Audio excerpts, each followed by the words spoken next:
Live from the 607, it's the Ocho Duro Parlay Hour, where we're talking everything going on in the world of sports.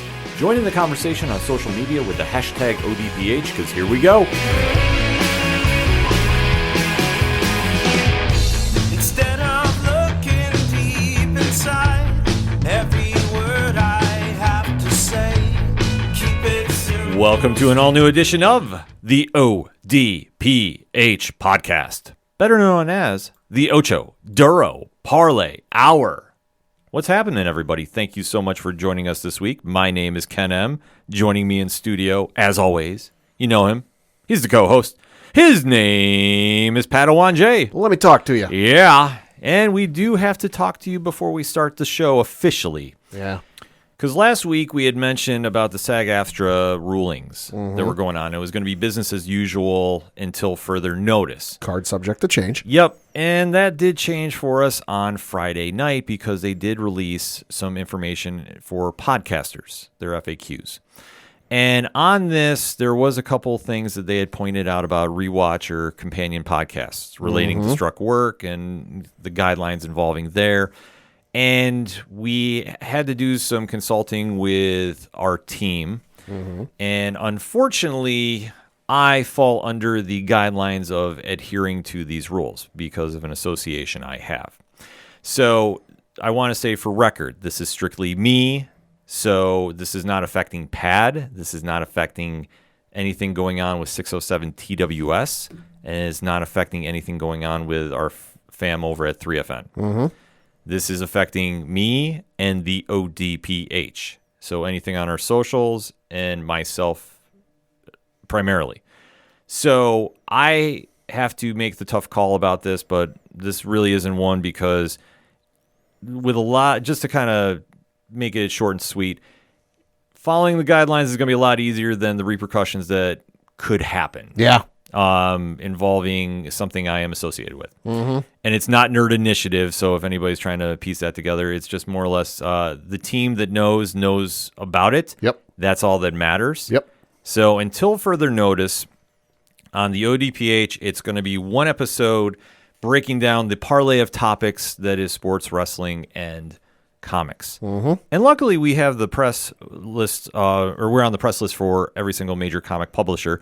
So rest assured, we will still have that entertainment piece for you each and every week, along with our sports coverage and pro wrestling as well, because we're on most press lists for wrestling promotions as well, except for one. But That one ain't happening. that's a whole other story, which you never know. I say never, but I'm not holding my breath on that one.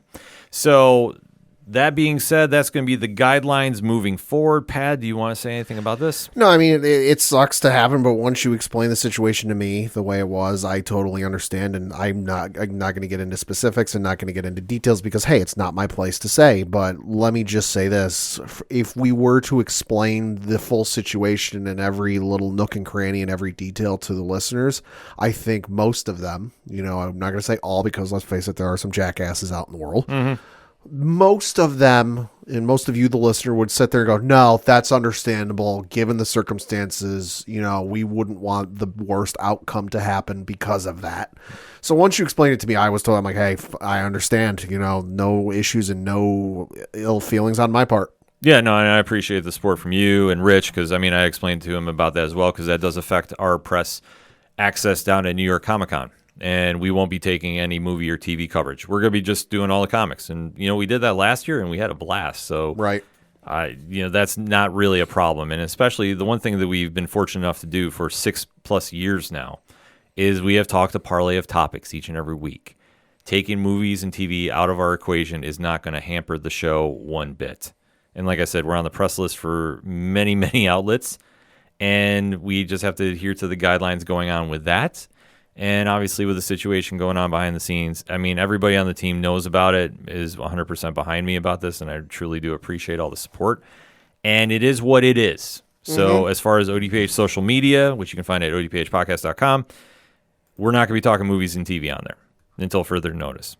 Pat is allowed to because it's a separate thing. He's not connected to this. Yeah. If he was running the ODPH socials, then he can't talk about it. But, if you want to hit him up at Meslin on Twitter, on his other social media accounts. You can definitely find him, and he'll interact with you. Yeah, no, I will. I saw Oppenheimer over the weekend. If we want to talk about how great that was, hit me up. Yeah, absolutely. And if you want a great review of that and Barbie, go follow. Like you should already be following anyway, but drop that follow and subscribe for 3FN. They have broken it down.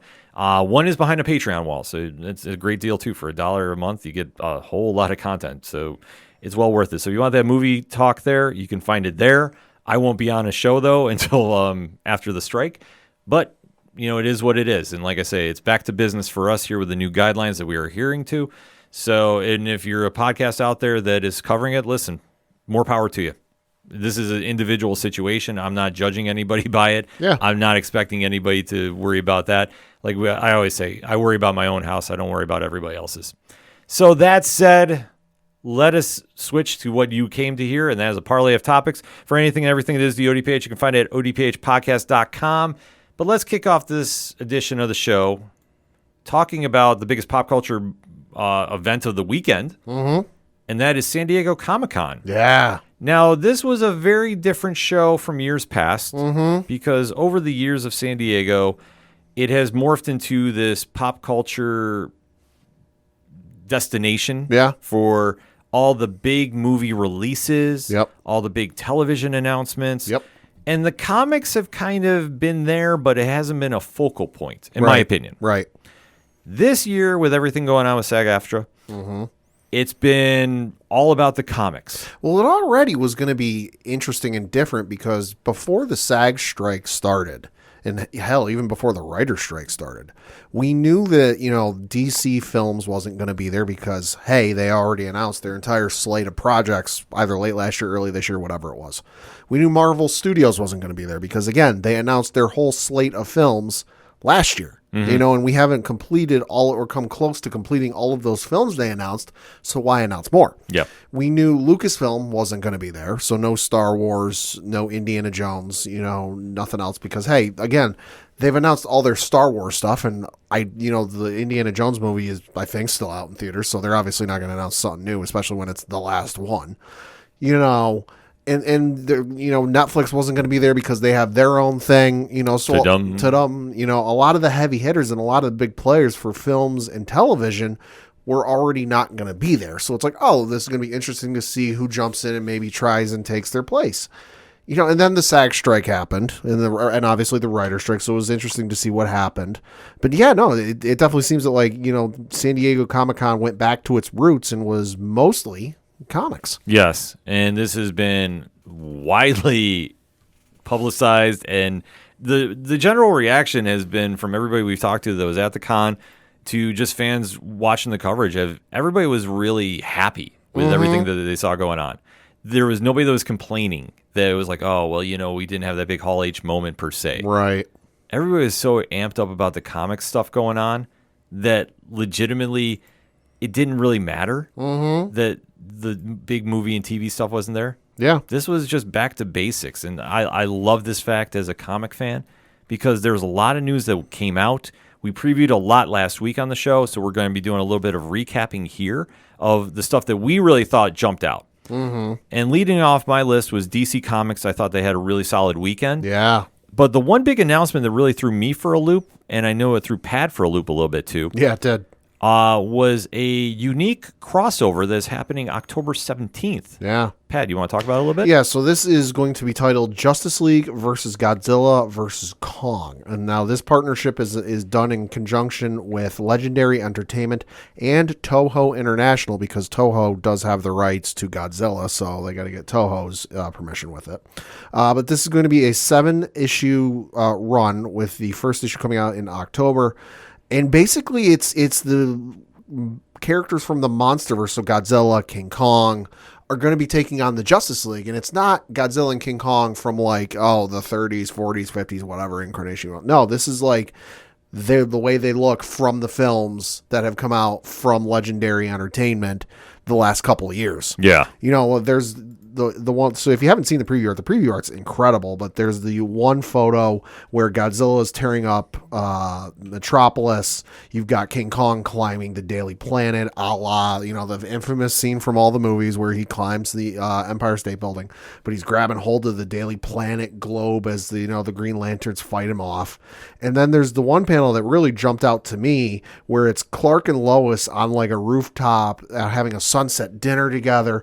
And they're freaking the fuck out because they see rising from the water is Godzilla, and he's getting ready to attack Metropolis. Yeah. It looks nuts. This looks absolutely insane. Is this going to win any awards? Probably not. Is this going to go down in the annals of history for like the greatest comic book of all time? Probably not. Is it going to be a hell of a lot of fun? Absolutely. Absolutely. Because this is the stuff you do as kids. You get the action figures. You pit them against each other. You have Superman fight, Thanos. You have Captain America fight Lex Luthor or what have you. Mm-hmm. This is the kind of stuff we do as kids, and we're seeing it play out on the comics. Yeah, exactly. The Jim Lee variant cover, yes, looks amazing too. My God, I know that's been making the rounds on social media today. Yeah, everything about this is a win. Like I said, I thought that their comic stuff was pretty solid. I mean, I know there's a couple books that I got my eyes on. They're going to be dropping the new Outsider series. Is definitely one, but that's Lansing and Kelly. So, anytime they're writing something, I'm definitely looking into it. So, like I say, DC I thought had a really solid weekend concerning that. So, kudos to them about that. Yeah. Another company that I thought really had a great weekend too was Skybound Entertainment. Okay. I know they had a lot of things going on, but the announcements that really caught me was the Energon universe. Mm-hmm. And this has been something that since Robert Kirkman's Void Rivals came out and introduced everybody to a new shared universe for G.I. Joe and Transformers. Mm-hmm. The buzz has been there about what's going to be happening next, and obviously there was a big panel going on with that. We did find out that after Transformers by Daniel Warren Johnson in September, which I'm already screaming at everybody, you should be running to your local comic shops and ordering copies now, because that book is going to be absolutely wild. Yeah. We did hear that they're going to be having the 2 G.I. Joe spinoffs, I guess, coming out. Okay. In December, we have a new series focusing on Duke. Yep. Written by one Joshua Williamson. Hey, I've heard of that guy. Yep, and he has a Cobra Commander series coming out right after, too. So they're going to be doing some real fun stuff there. And like I say, for how they've snuck in this announcement, I thought was very brilliant, and it wasn't really spoiled either. Yeah. I mean, there was a couple sites that went a little crazy with it beforehand, in my opinion. And like we always say, there's a 72-hour embargo rule for a reason. Yes. Like, you don't need to spoil it to get clicks. I'm sorry. Like, if that's your business, whatever. We don't do that here. And I don't acknowledge anybody that does that. So the other one I saw from Skybound that I think could be interesting is they announced a game, Walking Dead Betrayal. So this got unveiled. It's a multiplayer social deception survival game. So basically, it's obviously going to be set in the Walking Dead universe. But basically, it's going to have players try to survive the outbreak. So you're going to have to craft, cook, survive, and communicate with party members. So it sounds like a little bit of Minecraft, a little bit of 7 Days to Die if you've ever played that, but also you might have to do a little bit of deceiving because not everybody's on the up and up when it comes to this universe. It will be out later this year, and it's going to be exclusively on PC via Steam. But there is going to be a closed beta test set for August the 10th. I think this has got a lot of interesting potential because I know 7 Days to Die is a popular game. Minecraft, been around for 10 years, obviously popular. So just kind of like a mashup of the two, but in the Walking Dead universe, I think it could be interesting. I do too. I mean, I think that they can do a lot of things in the video game aspect. Yes. That they can't really do in the other forms of media. And let's face it, Walking Dead games, the bar is real low. The Walking Dead, not known for great games. No, other than the Telltale. Yes, that's the exception. That's been the one exception in our opinion. So definitely a lot of cool things Skybound's been doing too. Yeah. So definitely keep an eye on them in the calendar year. Yep. Next up for me, though, I got to talk Massiverse. Okay. We had heard a lot of hype about this panel when the Black Market Narrative team swung through here on the ODPH, and they did not disappoint. A lot of stuff was coming out, especially with the Catalyst War kicking off in Radiant Black 25, which I hope everybody bought issues A and B, and you now know why it is important to buy A and B. And if you want a great review about that, our good friend Marty Stoke did one for Nerd Initiative. It's on the website right now, so you can definitely go check that out. They did make a couple more announcements that are going on. A Shift series, which I have to take my victory lap about Pat, because you remember during the Massiveverse Supermassive interview, I kind of threw that notion out there when they're talking about crossovers and such. I said, you ever think about doing one with the bad guys? Oh, okay.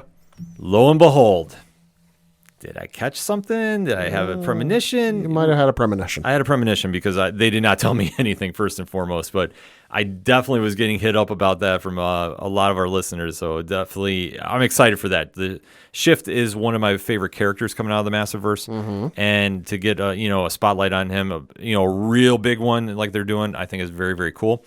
We did get another big announcement that we had kind of guessed we were going to get, but it's now been made official. Inferno Girl Red Book 2 is in the works. Okay. So that is officially happening on Kickstarter. Details to be announced very, very soon, but the pre-launch page is up right now. So definitely make sure you go check that out. Yeah. And, that, like I say, Book 1 was incredible. Book 2, I'm sure, is going to be absolutely a must-have as well. So we'll definitely stay tuned for that, because obviously when more news is breaking about that, we're going to be talking about that as well. But the other big thing from the Massiveverse 2 that I was surprised at, but this does make some sense too, because they were really hyping up that there's something special that was going to be unveiled.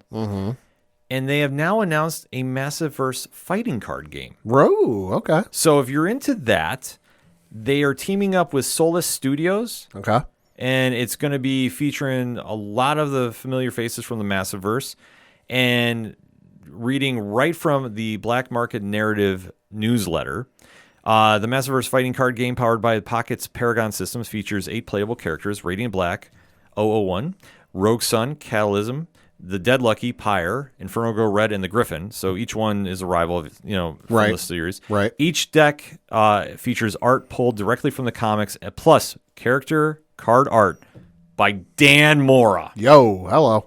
You already got my money. So you probably just sold a lot of people. Yes. So make sure to head over and sign up for that, about that Kickstarter campaign too as well. Like I said, Massiveverse had a lot of stuff going on. They did unveil a little bit about what's going on with Rogue Sun, some plans going there. And Dead Lucky is coming back to stores this week, so definitely a little tease of what's happening there. A very cool video for No One. A little live action, it kind of looked like. So a lot of cool things happening, and we always scream about this on the show. The Massiveverse and everything that Kyle Higgins and company is doing there is just been absolutely top-notch stuff. So if you're not on board for whatever reason, this is a perfect time to get on board. Like we say, Dead Lucky number 7 is back this week. Rogue Sun 14 is out this week.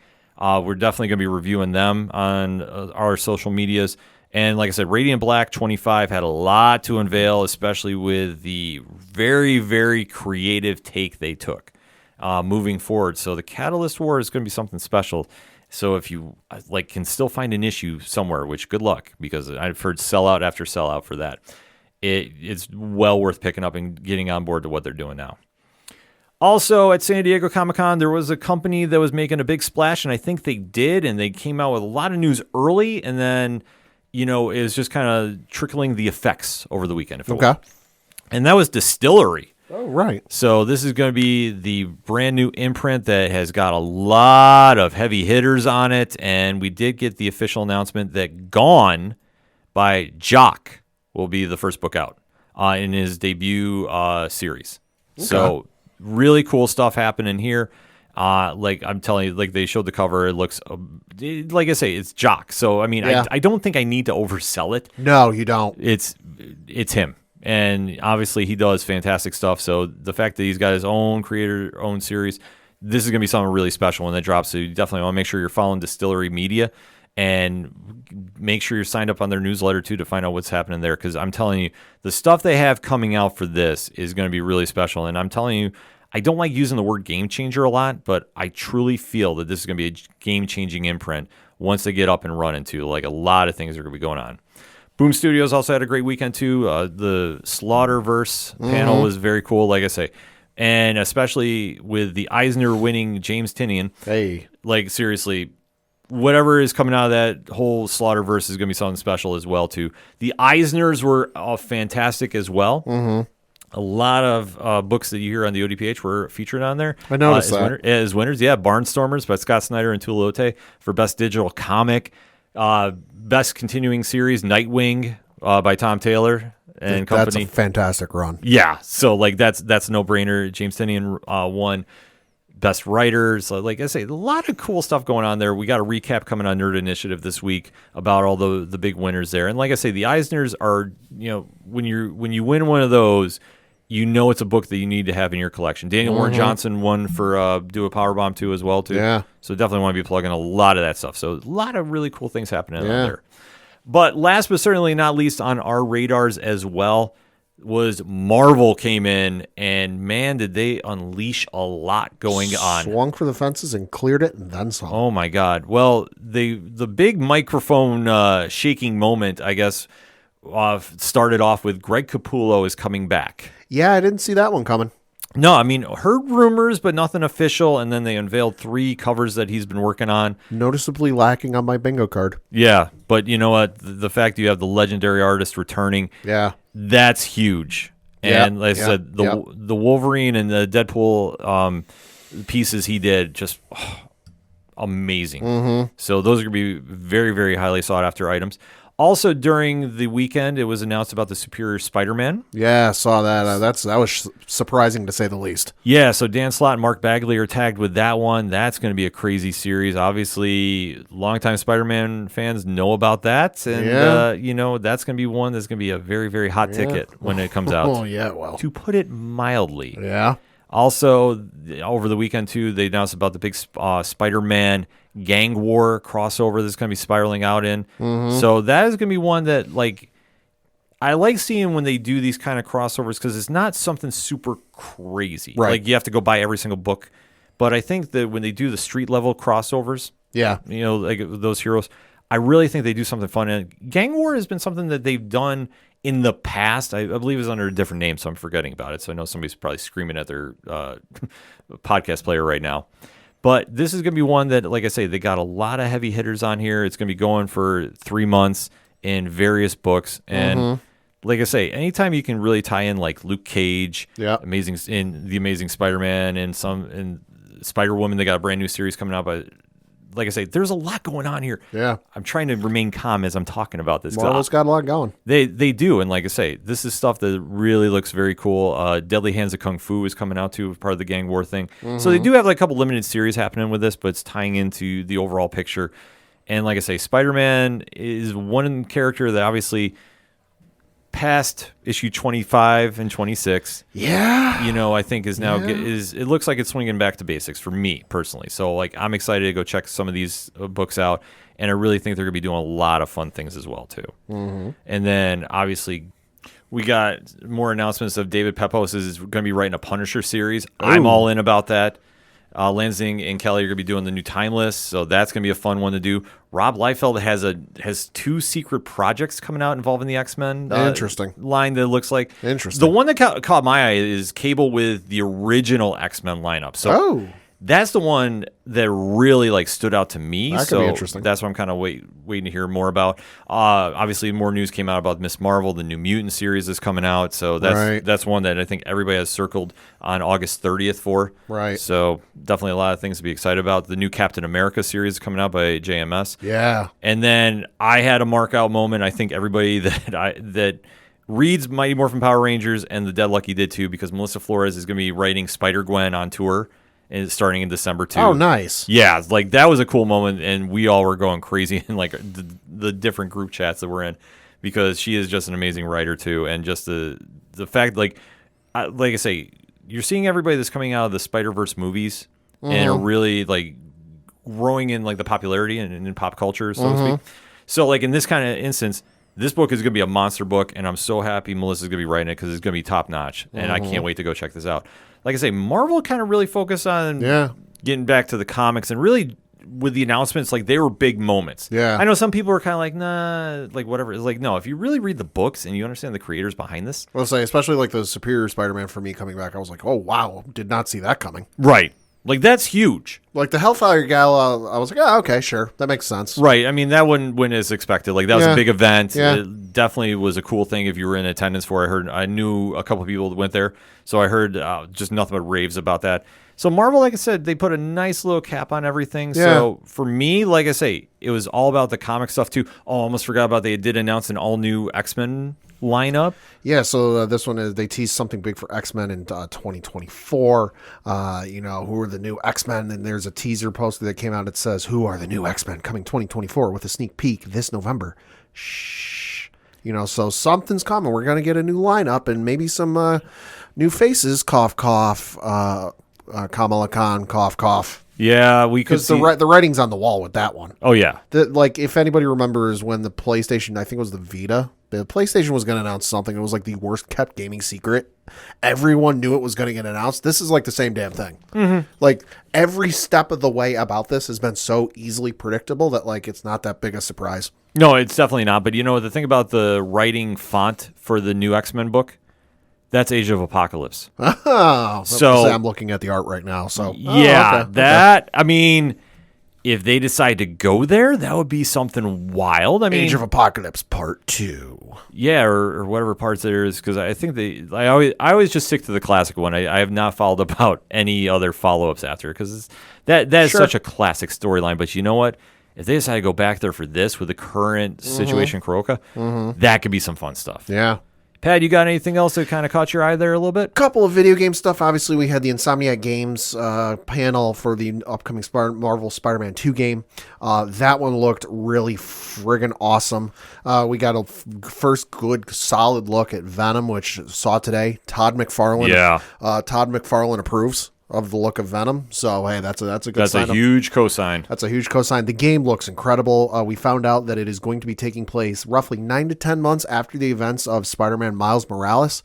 So that one took place in the winter around Christmas time. So this one will be probably September, October timeline-wise. Going to be very interesting. Of course, Harry Osborn was in the trailer. Got a good look at Kraven.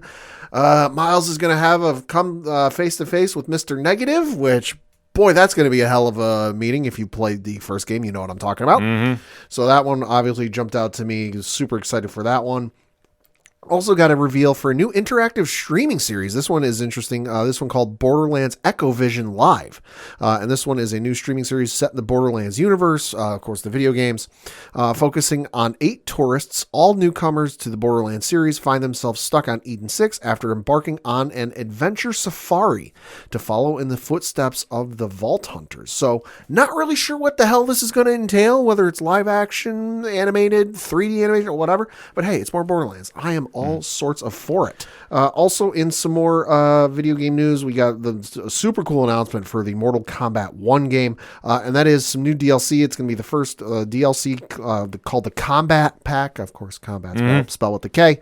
But who's coming in this old Combat Pack? Well, you get Lee Mai, Tanya, and Baraka will be on the roster, but not as cameos. They'll be in the first DLC pack. But jumping into Mortal Kombat 1, Homelander, Peacemaker, and Omni-Man. Yes. Oh my God. Yes, Omni-Man will be voiced by J.K. Simmons. So, hey, those long-held debates we've had, who would win in a fight, Omni-Man versus Homelander, you can settle that debate there. Yeah, this looks amazing. Can Homelander come out to Kingdom by Downstate? I'm putting that out there in the universe. Oh, that'd be amazing. I need that. That would be amazing. And then we got another one that was sort of interesting, kind of left field, was an upcoming series of some sort for the folks over at Borderlands, and this is called Echo Vision Live. And it's going to be a new interactive streaming series set in the universe, obviously, where it's going to focus on 8 tourists, all newcomers to the series, where they find themselves stuck on Eden 6, which is one of the worlds in the universe, where they're going to be adventuring, they're adventuring on an adventure safari. It's going to follow in the footsteps of Vault Hunters. So Borderlands is obviously that super unique, first-person looter shooter, with the interesting art style. Not really sure what this is going to be, but it's going to be interactive, which is going to be all sorts of interesting. We know how interactive things have gone in the past. Case in point, Jason Todd. Mm-hmm. Enough said. Yep. So I don't know if this is going to be live action. I don't know if it's going to be animated or 3D or some amalgamation of the two. It could be interesting, though. Don't know where it's going to come either. So we'll have to wait and see. Yeah, it definitely looks intriguing. I will say Yeah. that just from the readout for it. But like for what exactly, man, I don't know. Yeah. And then we got 2 animated movies were announced. We're both getting a Watchmen animated movie and then Crisis on Infinite Earths animated movie. Holy hell, about damn time, I would have to say personally. And also surprising the shit out of everybody, myself included, now available on PlayStation 4 and PlayStation 5, High on Life, which if you're not familiar with this game, Christ almighty, get familiar. This is the game from Squanch Games. It's a first-person comedy shooter. It was released last year, was on Xbox exclusively and PC for the last 7 months, but it is now available on PlayStation 4 and PlayStation 5. It's from the creators of Rick and Morty.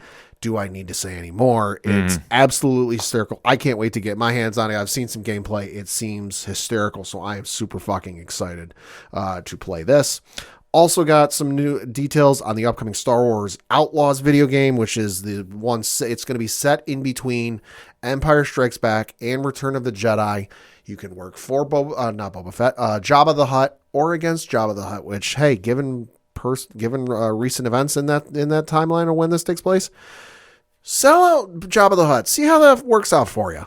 But no, this is going to be, it sounds super fucking massive because you can travel to different worlds and you can explore. I know Tatooine was one. They mentioned you can even go to a certain cantina that we all know and love from the original Star Wars movie. But this sounds super massive because each world has been described as having the size of an Assassin's Creed map, which if it's some of the early ones, fuck, that's a huge map per planet. Yeah.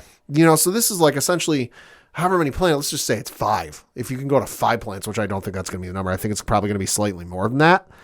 But like if it's say 5, that's going to be like 5 Assassin's Creed maps rolled into one game, plus the whole space travel, because you can be a pirate, you can be a smuggler, you can do all. It's kind of a free flowing game where like you can follow the story, but you can also kind of mess around and bullshit around while you're playing the game. It sounds super fucking cool. I am all sorts of amped for this. Yeah, it definitely sounds interesting about that. There's a lot of stories that were coming out, too. I mean, that's just the stuff that caught our attention. I mean, I know the Image Comics was doing some of the Andy Samberg. That sounds interesting. Andy Samberg and Joe Troman from Fall Out Boy. Yeah, that's going to be a wild book. I'm not sure what to expect there. IDW had a lot of stuff coming out with the Teenage Mutant Ninja Turtles franchise, too. I'd like to say, just in closing with it, I mean, Pat, would you say this con was a hit? I would say so. I will say it was nice to not have the 800,000 announcements thrown our way, because I know that's shown up on my Facebook memories the last couple of weeks, with it being around the time that San Diego Comic-Con usually happens. And I'm like scrolling through 800 announcements from Marvel and DC. Yeah. Just trying to get to some of the shit from like 10 years ago that I don't remember off the top of my head. So it was nice to not be like constantly bombarded and on my phone, for hours and hours on end trying to keep up with everything.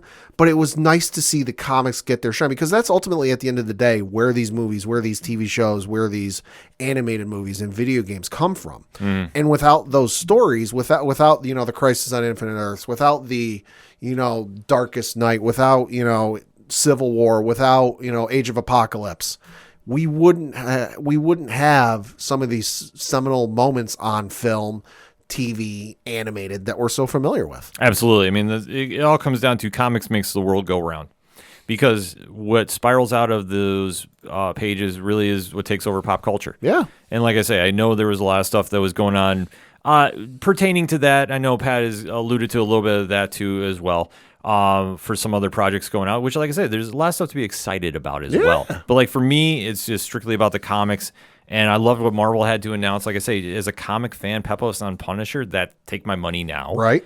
And then obviously the gang war stuff is coming out. That's intriguing too. Luke Cage, written by Rodney Barnes, definitely going to have that on my pull list. And there's just so many big wins that would happen just as a comic fan. Like I say, for me, this is what got me excited over the weekend, to really just say like, okay, it's not San Diego like we know. But, it was okay, because it was the San Diego I'd like to know, if that makes sense. Yeah, no, it does. Because when you start seeing about all these announcements happening, it just reminds you about like how important comics are to pop culture. And really getting back to basics was not a bad thing. And I heard nothing but rave reviews, just top to bottom about people selling merch. And, like they say, that's the biggest thing right now, too, is just going out and picking up a book, thanking a creator about, for giving you that entertainment and really driving that point home. Like I say, for me, that was the big takeaways. I thought Marvel, if I have to, we usually do our gold, silver, bronze. I think Marvel was right there at number one. Yeah. Just because they had a lot of interesting stuff that they were announcing all over the days, too. And then you go right into, I think silver. I'm going to just say Image. Okay. Well, because it goes with the Massiverse too. Yeah. Because I thought the Massiverse really had a lot going on, and some announcements that for that fan base, everybody has been buzzing about it since, and that's how you can really tell something's lingering there. That they did a really good job, because you're talking about it. What, 4 days? Or 3 days later now. Something. Yeah. And there's still so much to get amped about. Like, that's the coolest thing about it. So I'm super excited about checking all that stuff out. And like I say, if I got to give it a bronze, I'm going to say Distillery. Okay. To be honest with you. Shot for the moon, and they did pretty well. Well, the thing is, when you have to make a big splash, and especially with what's going on around you, like you say, you got Marvel, you got DC, you got Image, you got Boom, you got all the heavy hitters are there. The heavy hitters. I think the fact that they were really doing some cool things at their panels, and really bringing a good spotlight onto them, especially with a high-profile book like Gone coming out, right? And then we have heard some news coming out about some other books. Like, I don't really know enough to really speak on it right now. Sure. But I've been following their social media, and like, listen, there's been lines, there's been excitement, and that's the biggest thing that you want from a Comic-Con. When they're going into a weekend where, DC makes the announcement involving Justice League, and oh, by the way, it's not just a new Justice League book, it's with the legendary MonsterVerse characters. It's Godzilla and King Kong. Mm-hmm. Plus everything Marvel announced, with the X-Men and Spider-Man and Boom Studios and Image. And it's just like, that's a heavy stacked lineup to go up against. It's kind of like going up against the Murderers Row of the Yankees in the 20s. Mm-hmm. You held your own. You did very good. Absolutely. Like I say, they did a lot of cool things. I guess I'll give them a tie between that and Skybound, because Skybound had a lot of stuff going on too. And like I said, the Energon universe, I think, is going to be something super special. But that being said, hit us up on the hashtag ODPHpod. What is your thoughts about San Diego Comic-Con 2023? Did you love the news? What came out that really stuck out to you that you really want to talk about? And, we can go from there with it. Like I say, there's so much as a comic fan to enjoy. We have plenty to discuss, but only when we come back from this break. So we'll be right back. Do you like comic books? What about movies and TV shows? Well, we may be the show for you. We're Hops Geek News, a weekly podcast that discusses comics, movies, and TV shows while featuring a beer of the week. Every week we chat about what we messed up on the week before, and then we dive into what we're reading and watching, as well as some news. We then wrap it up with a geek-themed topic of the week. You can find us anywhere you listen to podcasts by searching Hops Geek News. Cheers. Coming back for another segment on this edition of the ODPH podcast, and we have to talk a little UFC. Hell yeah. Big card going down this weekend from Salt Lake City, UFC 291. Mm-hmm. Pat is so big that one of our favorites is on the prelims. My balls are hot. Yes. Derek Lewis is on the prelims. Yeah. Like that, the card is this loaded, folks. Crazy. It's crazy.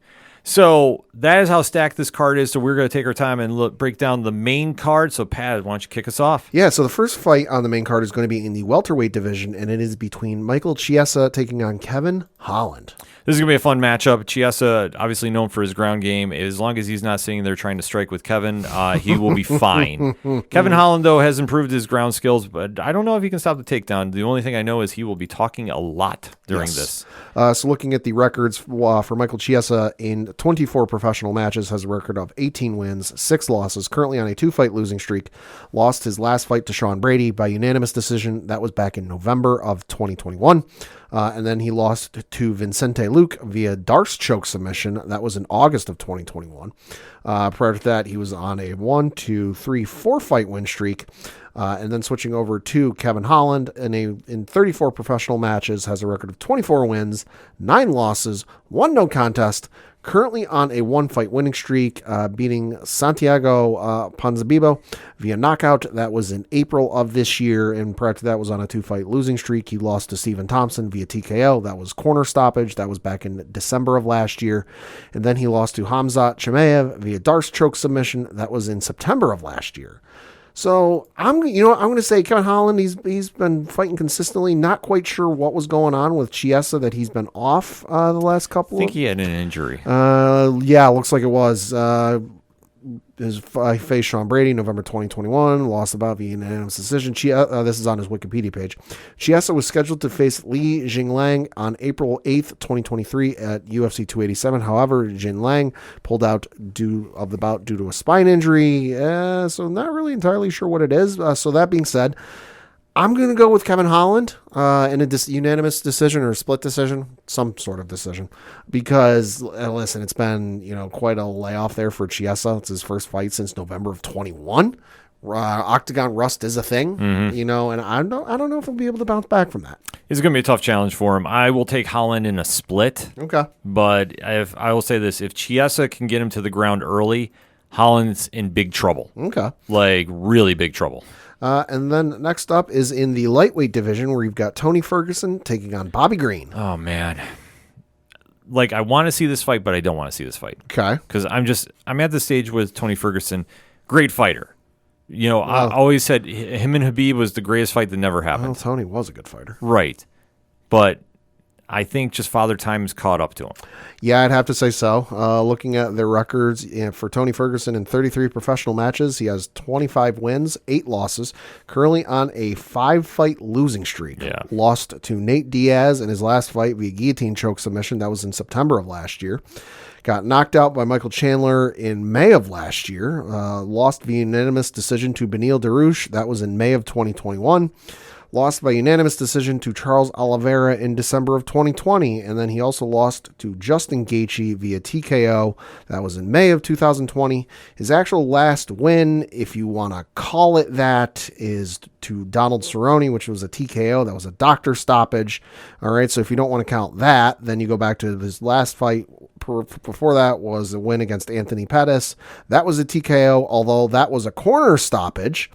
So if you want to go further, or if you don't want to count that, his actual win where he did something other than somebody stopped the fight was he beat Kevin Lee with a triangle choke submission. He beat Kevin Lee with a triangle choke submission in October 7th of 2017.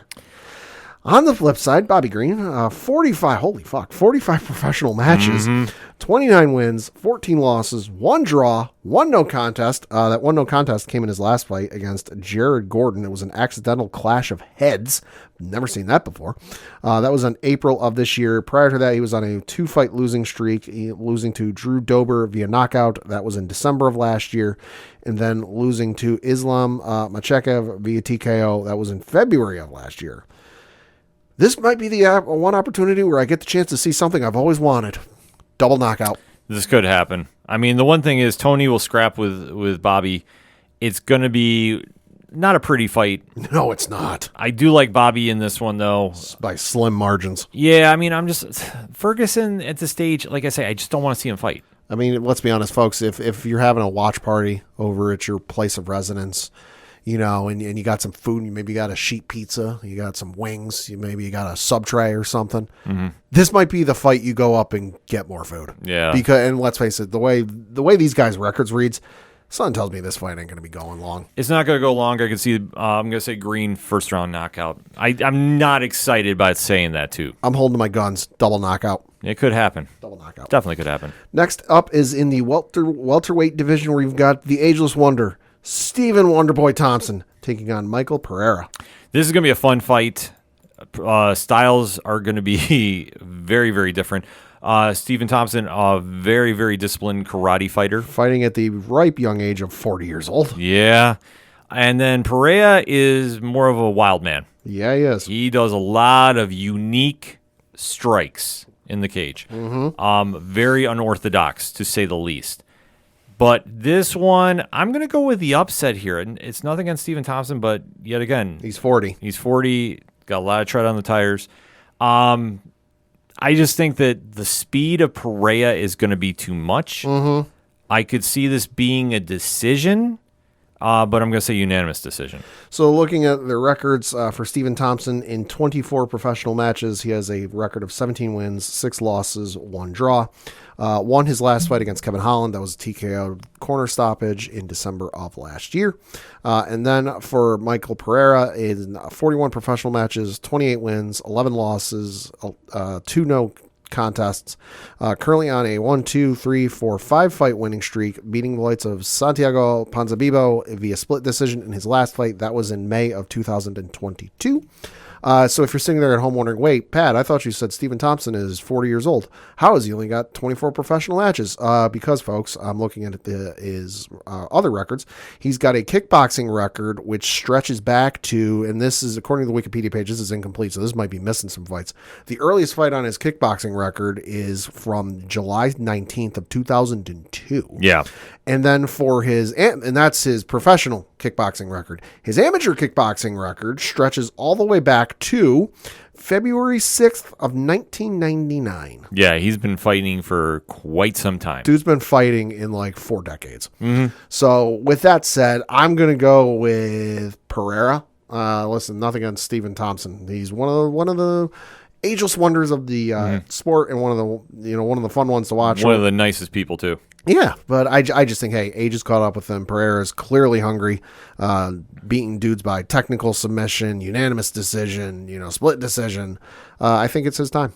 I just think the speed factor is going to be the ultimate factor. That's going to be one of the things, too. That's going to be the thing to watch. So we'll have to wait and see, but I think it'll be a fun fight nevertheless. Yeah. Next up in the co-main event of the evening is in the light heavyweight division, where you have Jan Blachowicz taking on Alex Pereira. Now, this is Is this the interim title?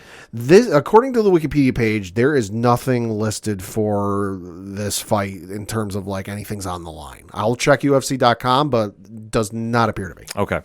Because obviously with what is going on with the champion being hurt and having to step down, this is one that's going to be having a lot of implications, I think, for it. Because of Jamal Hill being out, somebody's going to need to step in.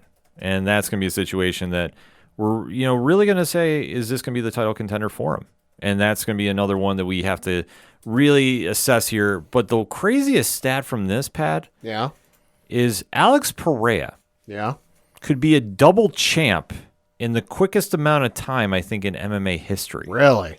Well, you think about it. He came in from the kickboxing world, defeated Adesanya, so he won the middleweight championship, and now he's moving up to 205.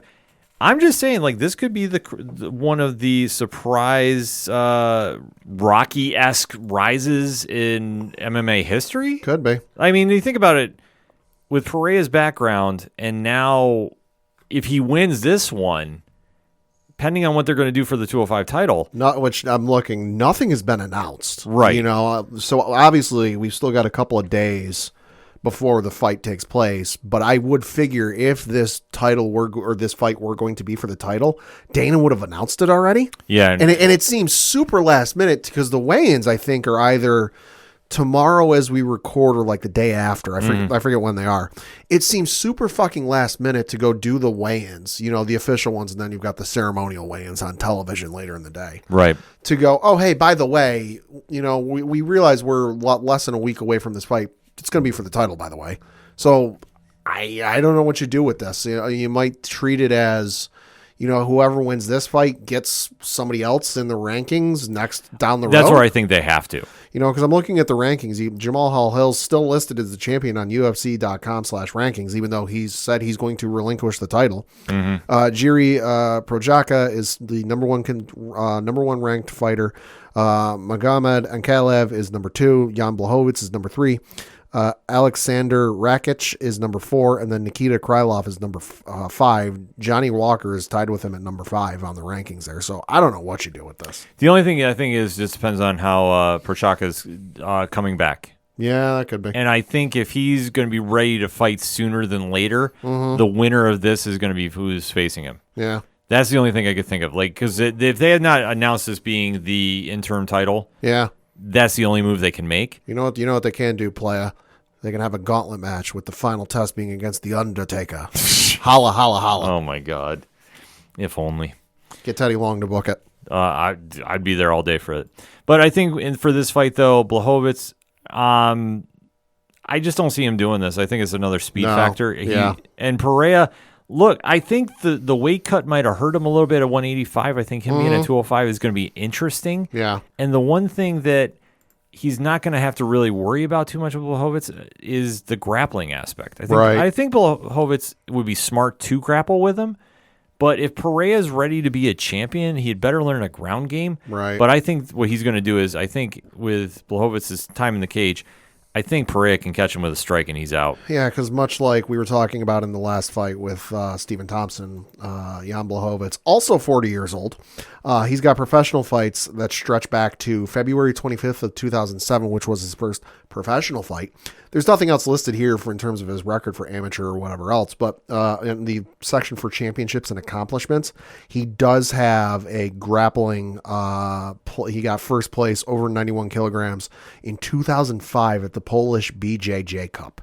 So he's been doing stuff mixed martial arts wise since 2005. Jeez. So yeah, age is going to play a factor into this one, I think. Yeah, so definitely taking Pereira about this one.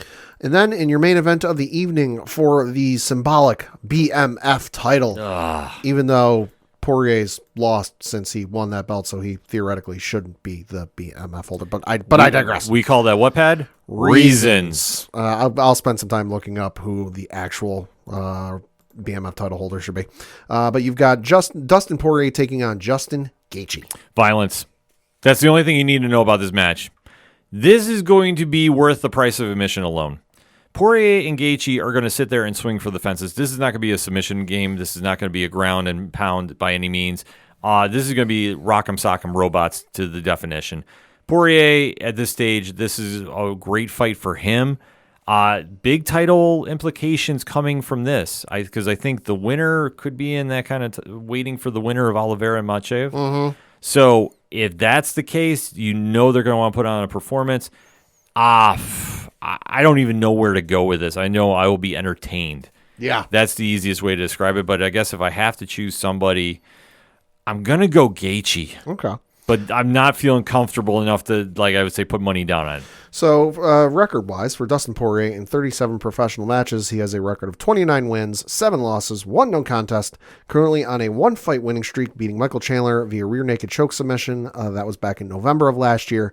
Prior to that, was on a 1-fight losing streak, losing to Charles Oliveira via, rear naked choke submission. That was back in December of 2021. And then for Justin Gaethje, he is in 28 professional matches with a record of 24 wins, 4 losses, currently on a 1-fight winning streak, beating Rafael Fiziev via majority decision. That was back in March of this year. Prior to that, he was on a 1-fight losing streak, losing to Charles Oliveira by submission. Yes, rear naked choke submission. That was back in May of 2022. Yeah. Yeah, I don't know about this one. I'm going to say, give me a coin, flip it, Gaethje. Yeah, like I said, this could go either way. Poirier is probably well rested for this. Right. And if he does make this into a ground competition, he's got the edge. But you got to survive Gaethje's hands. Mm-hmm. That's the biggest thing. And I think Poirier is not scared to go there. Yeah. So it just depends on whose will is going to break first. And like I say, I'm not feeling confident in saying Gaethje. I just think he's going to. Right. But either way, that's going to be a hell of a main event. All right, so we played this around. I had to figure out where the hell the BMF title came into play. That was at UFC 244. So Poirier won it at UFC 244, or whatever the hell it is. No, because it was Diaz and Masvidal in New York City. Yeah, that's right. And New York stopped it because of blood. Yeah. Or the cut over Diaz's head, which I agree with Rich from 3FN and a few other ODPH Society members. Yeah. If you're going to call it the BMF title, it should be the old school UFC rules where there are no rules. So what would have been his first defense of Jorge Masvidal's first defense of the BMF title would have been to Kamaru Usman, which he lost. He lost to Kamaru Usman. So Kamaru Usman beat Jorge Masvidal. He would have then defended it once against Colby Covington, beat Colby Covington. So then he fought Leon Edwards, where he lost to Leon Edwards via head kick. So Leon Edwards would have then been your BMF title holder, which looking at that, Leon Edwards is your lineal BMF title holder. Interesting. Yeah. The more you know. Yeah. Well, like I say, when they did the whole BMF title, I mean, It was fun and it was cool. It was a publicity stunt. And they brought out The Rock. You know, he came out to his WWE entrance music, which was surprising. You know, so it was cool. It doesn't make for a cool photo for Masvidal. Yeah, sure. Is it something fun he can parade around at parties? Yeah, sure. Doesn't mean shit. No. No, it's like the FTW title in pro wrestling. Yeah. Like it's there as a prop. I'm sorry, like it is. Yeah. Sorry, just putting it out there, folks. But if they were going to make this into a real title contender, I think they just want to establish that you're going to get your money's worth if you buy this fight for that alone. Right, because other than the quote unquote BMF title, this is a pay-per-view card with no titles on it. Mm-hmm. There's no titles on the line. I'm looking at the Wikipedia page, folks. If you don't believe me, you can do Google search UFC 291, pull up the Wikipedia page, go down to fight card, and you want to look on the right-hand side where it says notes, because it'll link you to something underneath the fight card table where it gives you any sort of information about the fight, whether it's catch weight, title, interim title. I'm showing Ken. Only thing here listed in notes is A for the symbolic BMF title for the main event. Yeah. So I think that's the only reason this quote unquote title is on the line, because otherwise you're trying to convince people to buy a pay-per-view card, which is like $80 some odd. It's crazy now. And no titles are on the line. Yeah. It is what it is. I know that with typical boxing, combat sports philosophy, you need a title as your main event. Yeah, usually. So if they want to do it, cool. If not, this is a solid fight night. Yeah. Nevertheless, so hit us up on the hashtag ODPH pod. What is your thoughts about UFC 291 taking place this Saturday, July 29th, only on pay-per-view, or if you're in Salt Lake City? We're going to take a quick break. We'll be right back. Hey guys, it's Alan Dunford here from Top Hat Studios, co-writer and co-creator of Pocus Hocus and Grandma Chainsaw, and you guys are listening to the ODPH podcast. Gotta be down to the punch, 'cause they can't bring me down if I'm already under the ground. Coming back for the final segment on this edition of the ODPH podcast. Pad, what you got? Got a couple things to talk about. First of which, obviously, being the local minute and looking at the Binghamton Rumble Ponies and their schedule they had from the past week. They played a series against Erie, and they did fairly well, I would say. They lost on Tuesday the 18th by the final score of 3-0. Came back on Wednesday, though, won 7-0. Came back on Thursday with another win by the final score of 8-6. Lost on Friday by the final score of 5-2. Lost Saturday by the final score of 3-1, but came back on Sunday and won the closeout by the final score of 2-0. On the road this week, playing the Reading Fightin' Phils, although weather is playing a hell of a factor into the games this week. They were supposed to have been playing a game today as we record. However, that got suspended in the second inning. That is going to be made up tomorrow as part of a doubleheader. So they're going to start one game at 5:15. The other game is scheduled for 7 o'clock, although if it ends sooner, could be sooner than 7 o'clock. They've got another game on Thursday at 7 o'clock, Friday at 7 o'clock, Saturday at 6:45, and then Sunday, July 30th at 5:15 p.m. Looking ahead to when they come home next, they're at home in Maravido Stadium here in Binghamton on August the 1st, where they will play New Hampshire. So for more tickets, information, all that good stuff, bingrp.com. First of all, next up, we got to send some T's and P's and well wishes to Bronny James. Yeah, this is late breaking here for us. Breaking news here for us. That is, of course, the oldest son of LeBron James, who is, a superstar, going to be playing college basketball at the University of Southern California, if I'm not mistaken. Was announced today, though, that he had suffered a cardiac arrest on Monday and is in stable condition. So reading from an article on ESPN.com, it says, quote, Bronny James, the eldest son of Los Angeles Lakers star LeBron James, suffered cardiac arrest on Monday and is in stable condition. Yesterday, while practicing, Bronny James suffered a cardiac arrest, a James family spokesperson said in a statement. Medical staff was able to treat Bronny and take him to the hospital. He is now in stable condition and no longer in ICU. We ask for respect and privacy for the James family, and we will update media when there is more information. LeBron and Savannah wish to publicly send their deepest thanks and appreciation to the USC medical and athletic staff for their incredible work and dedication to the safety of their athletes, close quote. Buffalo Bills safety Damar Hamlin, who has resumed his career after suffering cardiac arrest on a Monday Night Football game last season, posted his support for James on social media Tuesday. Quote, prayers to Bronny and the James family as well. Here for you guys, just like you have been for me my entire process, close quote. James 18 years old, is entering his freshman year at USC and is ranked 20th in the 2023 ESPN 100 rankings. He's the 6th rated point guard in the class of 2023, close quote. So, not going to sit here and speculate what went wrong, what didn't go wrong, what's going to happen, what's not going to happen. We're going to wait for all that to come out because as we learned with DeMar Hamlin, it ain't going to be an easy, quick process. So we'll see what happens. But hey, thoughts and prayers to Bronny James and the James family because that's some scary stuff. Absolutely. No, it's terrifying news, but I'm glad that he's in stable condition. Yeah, so glad to hear. Positive thoughts and energy going out to him and his family. Next up, going to be talking some WWE because we got some news and a press release from the folks in Stamford, Connecticut, and reading from their press release where it says, quote, WWE delivers record-breaking live events in Mexico. It says Stamford, Connecticut, July 24th, 2023. WWE today announced that back-to-back WWE Super Show events held at Arena Ciudad de Mexico in Mexico City on Saturday, July 22nd, and the Arena Monterrey in Monterrey on Sunday, July 23rd, broke records for WWE's highest attendance and highest grossing live events in Mexico for 12 years. Wait, 12? Holy 12 years. The event in Mexico City also broke venue records, becoming the highest attendance and highest grossing event ever held in the Arena Ciudad de Mexico, in addition to setting a record for highest ever WWE merchandise sales in Mexico City. More than 25,000 spectators across both nights witnessed WWE superstars including Roman Reigns, Rey Mysterio, Rhea Ripley, Cody Rhodes, Ronda Rousey, Seth freaking Rollins, Becky Lynch, Dominic Mysterio, Charlotte Flair, and Santos Escobar, close quote. 25,000 people over 2 days. More than 25,000. Amazing. That's more than some pay-per-views get. Holy shit. Yeah, the fact they're breaking records left and right. I mean, WWE is doing WWE things. So congratulations to them. Business clearly doing real well for the folks over at WWE. Oh, no doubt. Holy hell. And then we got some updates to the SummerSlam card, which is taking place 1 week from this Saturday, specifically on August the 5th in Detroit, Michigan at Ford Field on the Peacock or the WWE Network. If you're one of those fortunate souls overseas who still have the WWE Network, I envy you. So the card currently stands as such. Gunther is taking on Drew McIntyre in a singles matchup for the Intercontinental Championship.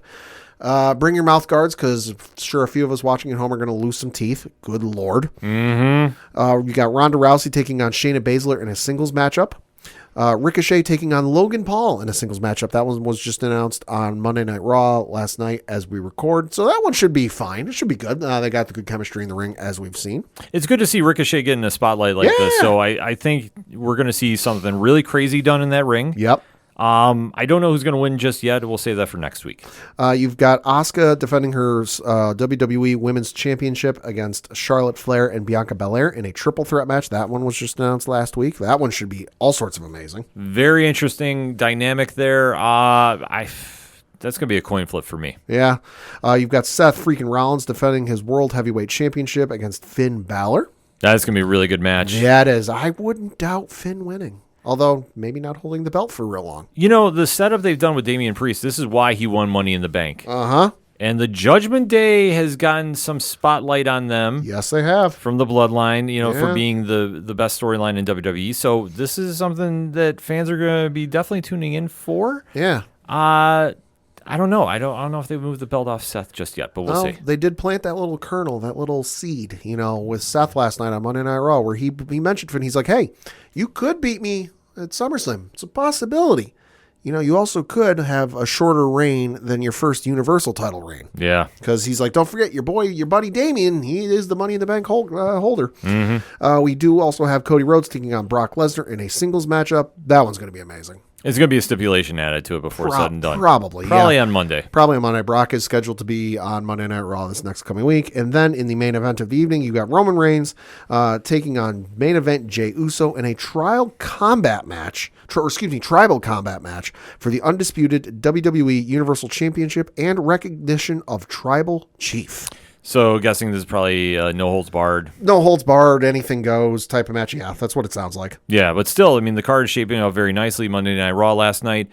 Very solid show. Yeah, it was good. Trying to get confirmation if Kevin Owens was really hurt or not. Yeah, well, they clearly wrote off Liv Morgan Yeah. Because I know she was photographed with her arm in a brace after Raw last week, not this week. I was like, oh, that's interesting.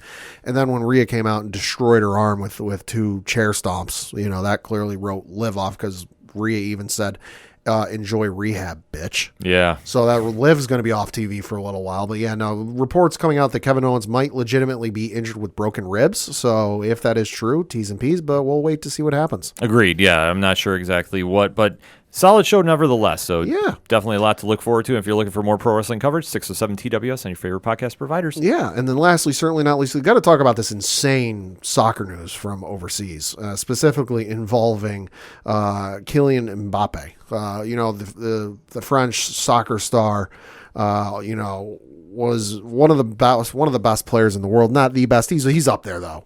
But you've got the Saudi team, Al Hilal, who of course, they wanted Lionel Messi. Didn't get Lionel Messi. He's currently playing with Inter Miami down here in the MLS, which if you haven't seen that highlight, did you expect anything less? Yeah, exactly. Him hitting the game winner in his first game here in the MLS, Hollywood wrote it. But they did get Cristiano Ronaldo, to join the Saudi Arabian team. They wanted Kylian Mbappe. Boy, do they want him badly, because they made an offer to Paris Saint-Germain, which is the club he currently plays for. And word is that they made a 300 million euro or $332 million bid for Kylian Mbappe. But then there are reports that they made him an offer for one year, $776 million deal. Get the hell out of here. Yeah, so he would make 700, and Bleacher Report broke this down. If he accepted the offer, which for what it's worth, he said he won't. He would rather sit out for a year than go play in Saudi Arabia for a year. Tell me how you really feel. Ooh. But according to Bleacher Report, he would make $776 million for one season. He would make $64.6 million a month, $14.7 million a week, $2.1 million a day, $88,500 an hour, and $24 a second. That's insane. And just for context of how large this contract would be if he accepted it, because again, the reported deal is 1 year, $776 million.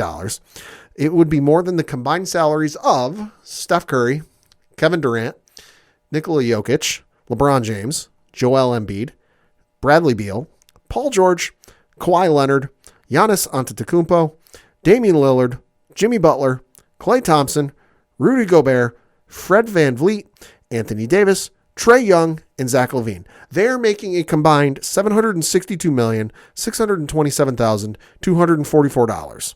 So 16 players in the NBA. If he were to take this, and I don't think he is, he seems pretty firm set on this.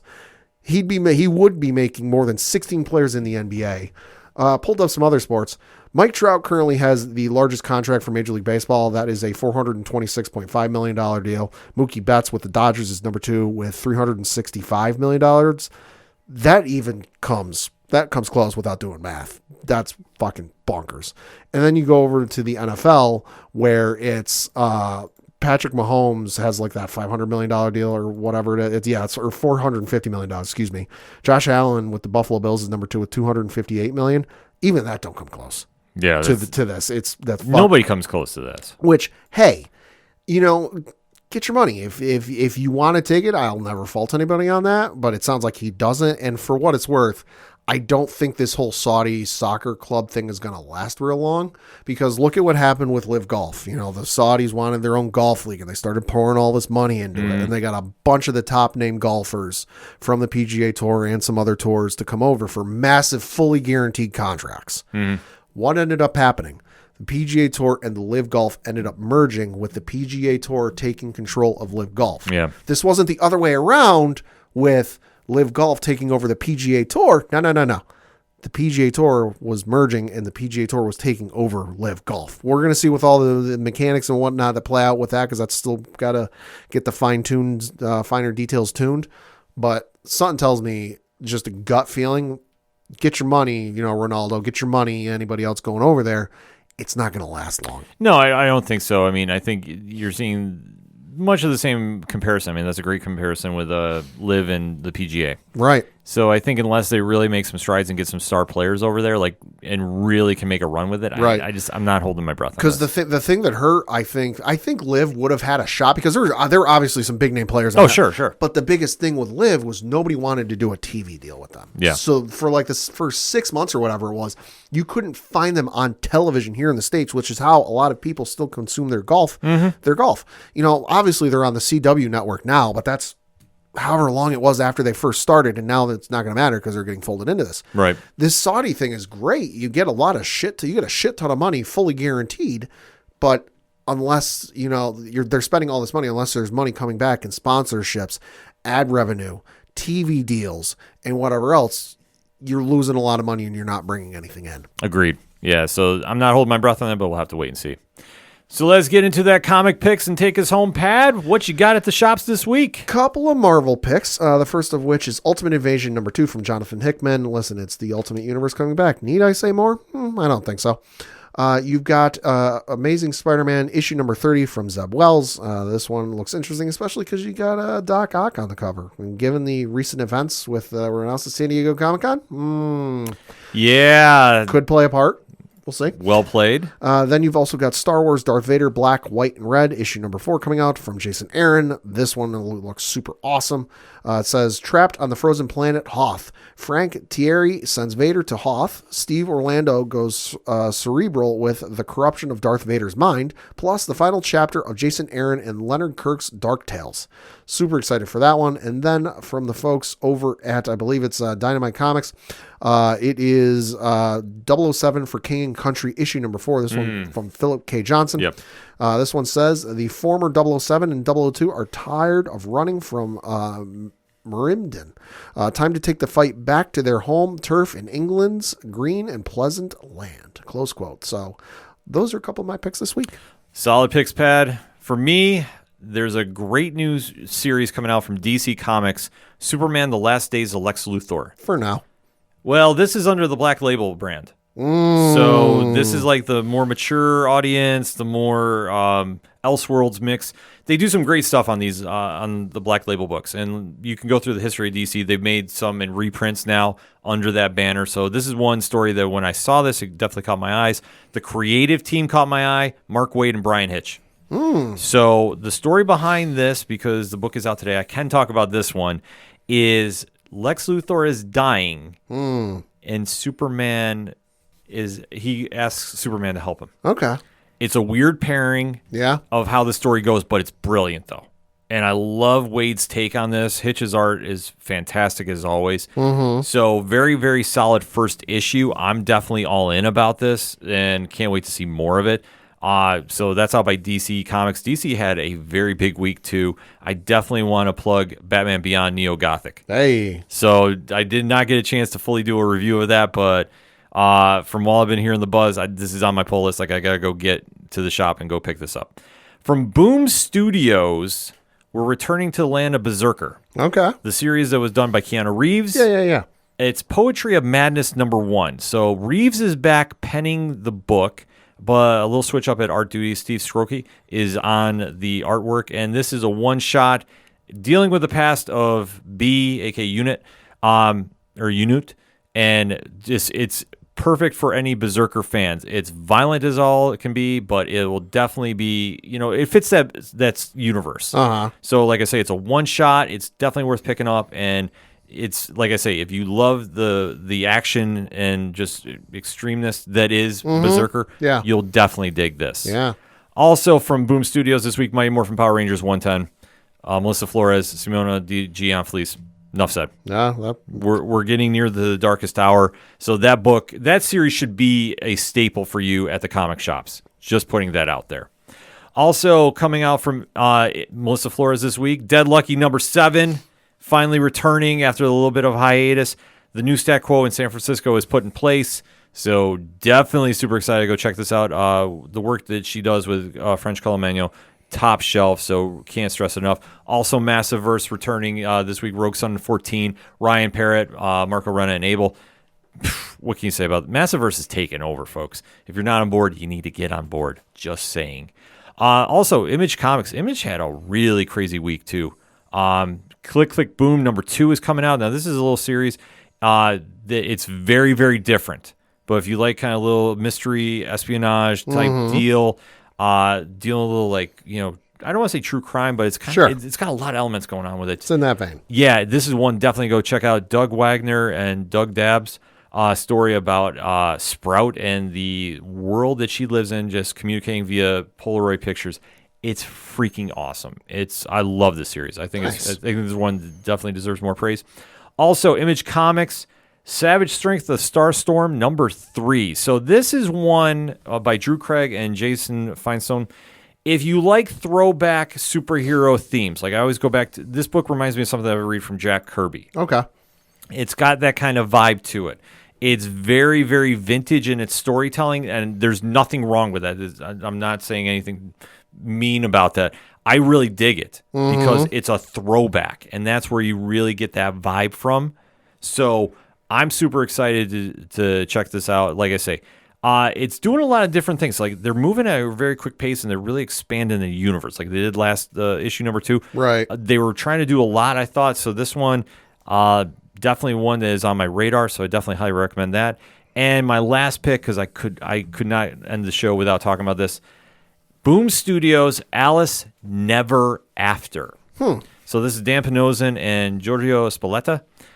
This book is one that Dan did Alice Ever After before, and a really interesting take on the Alice in Wonderland mythos. Sure. This is a sequel to it.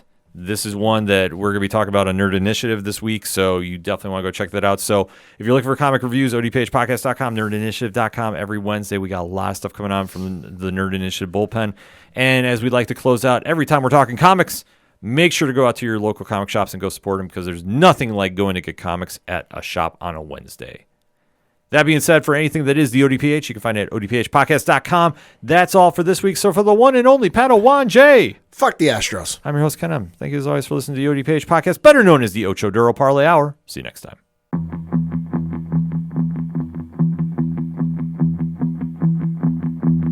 Gonna be down to the punch. I'm gonna be down to the punch. 'Cause they can't bring